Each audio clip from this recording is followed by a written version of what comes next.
Sejam bem-vindos e vamos a mais um estudo. 5 passos para receber o batismo no Espírito Santo. Primeiro, temos que entender o que é batismo no Espírito Santo e para que serve. Que não tem como receber algo que nem ao menos sabe o que é isso e para que serve. Vai muito mais além do que falar língua estranha. Antigamente, no passado, nós via a pessoa falando em língua na igreja e já dizia, fulano foi batizado porque falou em língua. Tudo bem, né? É a evidência. O falar em línguas é a evidência do batismo. Mas nem todos que falam em língua são batizados. Vai ter que produzir frutos. Pelos seus frutos é que se conhece. A moça fala em língua estranha na igreja e no dia seguinte ela sai de shorts apertado, marcando todo o corpo, né? Será se foi o Espírito Santo? E isso acontece nos dias de hoje. Então, primeiro temos que entender o que é batismo no Espírito Santo e para que serve. Eu deixo claro que o batismo no Espírito Santo é evidenciado pelo falar em línguas. Vemos isso no livro de Atos, que já vou mostrar daqui a pouco. A pessoa precisa saber o que é batismo no Espírito Santo, o significado, o propósito e o objetivo. Vemos no livro de Atos, a partir do dia de Pentecostes, no capítulo 2, que todos que receberam o batismo falaram em línguas estranhas como evidência. Vemos isso no dia de Pentecostes, que teve sinais, audíveis, na casa de Cornélio, Atos 10, verso 44 ao 47, eu vou ler aqui, nem que seja um trechinho aqui para compreensão. E dizendo Pedro ainda essas palavras, caiu o Espírito Santo sobre os que ouviam a palavra. E os fiéis que eram da circuncisão, todos quantos, vindo com Pedro, maravilharam-se de que o dom do Espírito Santo derramasse também sobre os gentios, porque os ouviam falar em línguas. Falaram em línguas como evidências. Para o capítulo 19, aqueles cristãos de Éfeso que tinham sido batizados no batismo de João e foram rebatizados nas águas por Paulo receberam o Espírito Santo. 19 e verso 5. E os que ouviram foram batizados em nome do Senhor Jesus, e impondo-lhes Paulo as mãos, veio sobre eles o Espírito Santo e falaram línguas e profetizaram. Viu? Também em Samaria, Atos capítulo 8, Éfeso, que eu acabei de ler, que quando foram rebatizados por Paulo no batismo de Cristo, foram batizados no Espírito Santo e falaram em línguas. Então, o batismo no Espírito Santo é uma experiência à parte da regeneração. Regeneração.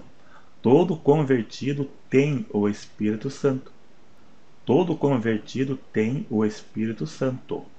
O batismo no Espírito Santo é uma capacitação para fazer a obra. Atos 1, verso 8. Jesus disse, mas recebereis a virtude do Espírito Santo que há de vir sobre vós, e ser-me-eis testemunhas, tanto em Jerusalém, em toda a Judéia, Samaria e até aos confins da terra. João 20, verso 28, os discípulos receberam o Espírito Santo na nova aliança, mas tinham uma experiência diferente que iria acontecer somente no dia de Pentecostes. Então, virtude é poder. O propósito principal é receber poder e capacitação para fazer a obra. Isso indica uma ação contínua, não é algo momentâneo, é uma unção que fica para sempre, ao menos que ela se desvie da palavra, é lógico. Mas em comunhão com Deus é algo que a seguirá para sempre.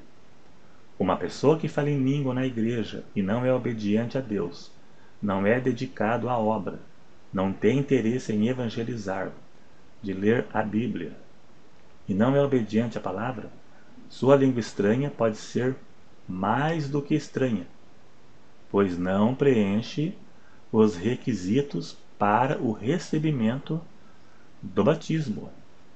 O outro passo é deve ser convertido. O batismo no Espírito Santo é para quem já recebeu o Espírito Santo. É para o convertido. Atos capítulo 5, verso 32, está escrito que o Espírito Santo é dado àqueles que lhe obedecem. A pessoa se converte, é regenerada, transformada pelo poder do Espírito Santo, e depois que vai receber o batismo. Então, o primeiro passo é receber o Espírito Santo. Isso é uma promessa feita para cristãos, e não para pecadores. Joel 2, verso 28. Foi feito lá e se cumpriu em Atos capítulo 2, no dia de Pentecostes, onde os primeiros cristãos, quando a igreja foi fundada, foram batizados no Espírito Santo. Toda pessoa, quando se converte, ela é selada com o Espírito Santo. Ela é regenerada. Atos 16, verso 8 diz que o Espírito Santo é quem convence do pecado. O batismo no Espírito Santo é para capacitar salvos, para ganhar pecadores, e não para batizar crentes pecadores para ganhar pecadores, né? Não teria lógica, sendo que ela é outra. Então, o outro passo deve ter interesse pela obra de Deus, dedicação, evangelizar, ter interesse por salvação de almas, é uma edificação de salvos para a pregação da palavra, como sinais também, para quem não tem interesse pela obra de Deus, e isso não serve para nada. É como eu disse, é muito mais do que falar língua estranha na igreja. E na casa, o que ela faz? Né? O que ela faz? Na rua, o que ela faz? O que ela assiste na internet? Que roupa ela usa? Não serve para nada. Outro passo ninguém pode pensar que não tenha o Espírito Santo só porque não fala em língua. A prova que a pessoa tem o Espírito Santo é a obediência e não o falar em línguas. Pois o Espírito Santo é quem convence do pecado. João 16, verso 8. A pessoa só obedece a palavra se estiver cheia do Espírito Santo. 1 Coríntios 2, versos 14 e 15 diz que o homem natural não compreende as coisas do Espírito. O espiritual compreende tudo. Então, ter o Espírito Santo é ser convertido. Todo convertido tem, porque ele compreende a palavra de Deus e tem forças espirituais para segui-la. Essa capacitação do Espírito Santo é muito mais que estudo de teologia. Paulo disse: aprendem sempre, mas nunca chegam ao conhecimento da verdade. Nunca podem chegar ao conhecimento da verdade.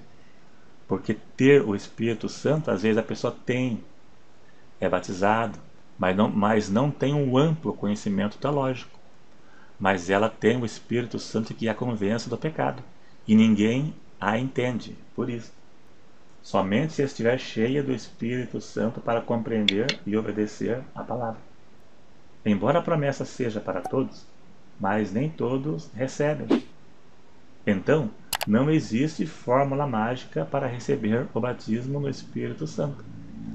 Os discípulos foram avisados por Cristo que deveriam ficar em Jerusalém até o dia de Pentecostes, onde haveria ali o derramamento do Espírito Santo, e eles passariam por esta experiência sobrenatural pela primeira vez na história, bem no dia que a igreja foi formada por Cristo.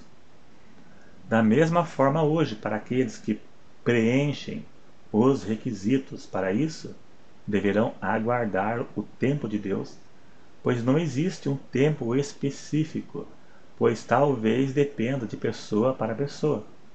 Hoje a pessoa não é muito dedicada, mas amanhã ela é. Hoje ela está meio fria, meio sem interesse, mas amanhã ela muda. Então depende de pessoa para pessoa. A pessoa ser obediente e ter propósito é fundamental. E nem todos alcançam este requisito ao mesmo tempo, e outros nunca vão alcançar também. Embora sejam salvos, mas não têm lá muito interesse pela obra nem nada, né? Então a promessa é para todos, mas nem todos recebem. É isso aí. Foi bem resumido aqui, né? Tem muito mais passagens bíblicas, mas meu vídeo é sempre resumido. E aos poucos eu vou fazendo vídeo, como sempre fiz, com o mesmo tema, mas acrescentando coisas que eu não tinha no vídeo passado. E é assim que eu faço, para não fazer um vídeo muito longo demais. Um vídeo meio resumido, mas que dá para compreender. Se ficar dúvida, pergunte aí embaixo aí, que eu respondo conforme a disponibilidade, porque eu tenho muitas perguntas para responder, mas ainda não consegui por falta de tempo.